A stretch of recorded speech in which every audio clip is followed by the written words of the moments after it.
what you're doing. Okay, first of all, let me give you a card. Okay. You know, I pre-traced this area and gave everybody cards at one time, but Okay. it was so many months ago, everybody Yeah, it's probably been a forgot while. about it. God called me to walk from coast to coast, Okay. carrying an American flag, saluting everybody I see as a demonstration of respect and dignity. The biblical principle is to esteem others greater than yourself. The cause is to promote a new birth of freedom and integrity in America. That's borrowed from Lincoln's Gettysburg Address. Okay. But he was talking about social reform. I'm talking about the new birth of freedom that Jesus talked about. Okay. And I'm calling attention to the Ten Commandments, the Golden Rule in our nation's founding documents. Okay. I use a couple of different analogies. Everybody I talk to admits that America is in a bad way right now for various reasons. Christians especially are not happy because there's persecution of Christians coming. But everybody is pretty down on the economy and the intrusions of government, losing personal freedoms and liberties and things like that. So I use a couple of different analogies. One is related to the country leadership more than anybody. It's America's in a game for life, championship game, okay? Early in the game, they put God on the bench. Okay. Okay? Then somebody was afraid that somebody might consult him to get advice, so they ejected him from the stadium altogether. Okay. America's losing the game. So I'm encouraging people to band together and bring God in as the head coach. Now, that's for the general public. I have another analogy that I use because Christians have dropped the ball. Christians have to take responsibility, and we have to be accountable for our part in this. And a lot of people tell me I'm in the Bible Belt, which is true, and I'm preaching to the choir. But my analogy is this. I am preaching to the choir. The problem is that the choir has some defects. Many of them have lost their voices. Still others have forgotten the song. And the rest of them don't even come to choir practice. And so what I'd like to do is get the choir singing again. Okay. And when we hear that beautiful music from the choir, our leaders, if they want to stay in office, will have to sing along.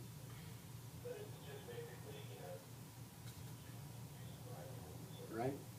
So I try to connect with people on those kinds of things like parables Jesus used, Right. Things that people can understand and relate to and resonate with. And I'm having hundreds of people resonating. Sure. In fact, when I'm through with this walk, I could probably run for public office and win. Probably. I'm the second oldest man to ever walk coast to coast. I'm the first veteran in history to carry an American flag from coast to coast. I may be the first person, period, but we've done some research, and it looks like there's a couple of different people, one young guy and one guy in his 50s, that might have actually carried flags across the country. We can't tell if they rode in a car part of the way or something like that. I'm actually walking the whole thing. But one thing for sure, I am the oldest veteran to, I'm the first veteran ever. I'm the oldest person to ever carry the flag across. So anyway, those are some of the historic aspects that the news might be interested in. So where did you start at? Started at Kill Devil Hills, North Carolina, and the Kill Devil part was kind of significant in that. You know, it was a historical location. It was on the Outer Banks, you know, just about as far out there as you can get toward the east. And I had decided to walk on US 64 most of the way over to Route 66. So Route 64 starts over there on the Outer Banks. And so it just made good sense. And the funny part of it, though, is that I took the southern route through, Route 66 to avoid bear country. Mm. I'm not really keen on bears. I almost got eaten by one when I was a small boy, and it gave me a fright. Yeah, of you bears. have fear of them. Yeah, so, but what's funny about it is God went along with me on all this, you know. But he didn't tell me that from Kill Devil Hills for about 40 or 50 miles, it's bear country. So I still walked through the bear country. You still did it, huh? Yeah, I had to desensitize myself a little bit. I bet. But not only that, it was not only bear country, it was alligator and snake country. I can't do snakes. And red fox country. And when I was walking through, there was a lot of rabid animals, you know, rabid foxes, wolves, skunks, whatever. So there was always a threat that we had to watch out for. But I've only had to jump out of the way of 2 cars. Okay. And I don't think they were trying to hit me. I think it's scientists have studied this a little bit, and it seems like the tendency is to steer where you're focused. Yeah. So if they're watching me, they're steering towards you. They're steering, and they don't even realize it, you know. So that happens. My reflexes are still good. I'm 68, you know. I'm a Vietnam War veteran. Okay. Where were you at Vietnam? You know, I was in the Thailand part of it. Okay. For 2.5 years. My dad did 3 tours in Kyu Chi with the 25th. Okay. Well, I didn't do combat. I was a electronics comm nav maintenance person on the airplanes that were bombing. Yeah. So, but I spent 2.5 years there, and I look back and wonder why I did that. But anyway, I thought I was serving my country. So did most of the rest of them, right? Yeah. I don't study war anymore. But I've become a Christian since then. You know, I thought I was a Christian since I was 12 years old.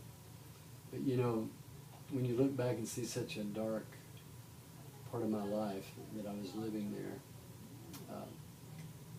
I don't think my baptism took. I think I had sort of a love affair with God, and then I just went back and slept with the devil. You know, so many people do that.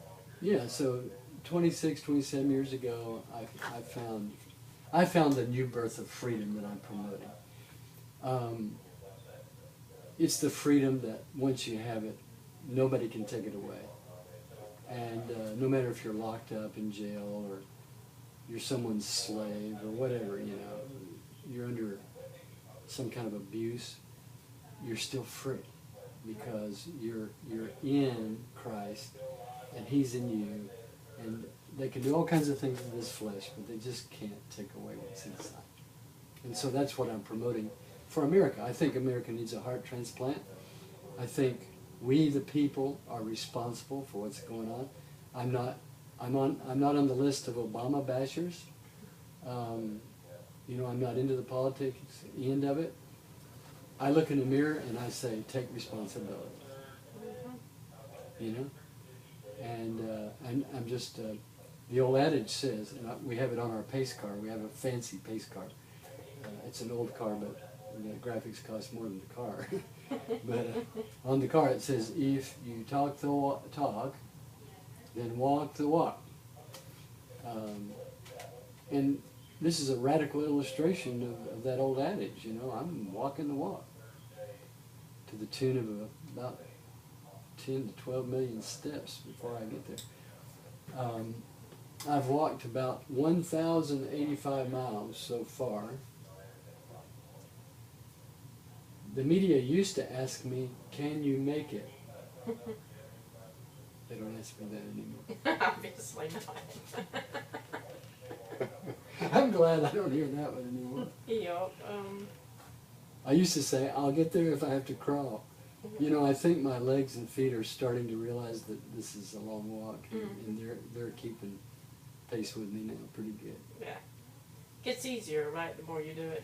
It does a little bit. Now, there are days, today I started feeling like I was going to have some blisters, and so I had to catch up with my pace car and get some of those callus rings on there. Those things prevent the blisters really well for me. I did have a shin splint on the right leg that slowed me down to about 1.5 miles an hour, but it didn't take me out of the game. This torn meniscus in this knee almost took me out of the game, but I met a pastor in Williamston, North Carolina, who was you're really down to earth Southern pastor who didn't come with suit and tie, who is a worker. You know, he's a construction worker kind of guy, and big old calloused hands and big body. And he walked with me a couple of miles. We got downtown in Williamston, and the news media was there asking questions and everything. We were right there on the town square, and he says, I noticed you've been dragging that leg, and you've been moaning a little bit. Why don't we pray over that knee? Well, he was a Pentecostal preacher. I'm glad he wasn't a Baptist. But anyway, he said, I'm going to lay hands on that knee, and we're going to pray over that knee. So I said, that sounds good to me. So we prayed over it, and nothing happened, you know, and I just kept dragging her out of town, miserable, and just, Satan, get behind me. I can do all things through Christ who strengthens me. You know, I'm just, stronger is he that is in me than he that is in the world. If God be for you, who can be against you? You know, and all these things. And pretty soon I'm just getting pretty close to the city limits, you know. And I looked up and I said, Father, when are you going to answer that prayer? I said, you told me to walk across America and not drag this leg. So I drug it a ways, and all of a sudden I started walking. I've been walking normal ever since.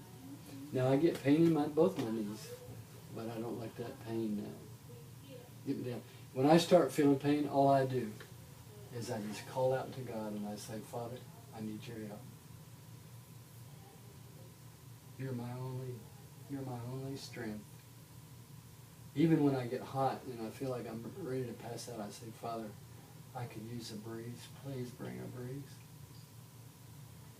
And you know what happens? One of these big 18-wheelers come flying by. Now it blows me off the road, and I say, Father, thank you for sending the breeze.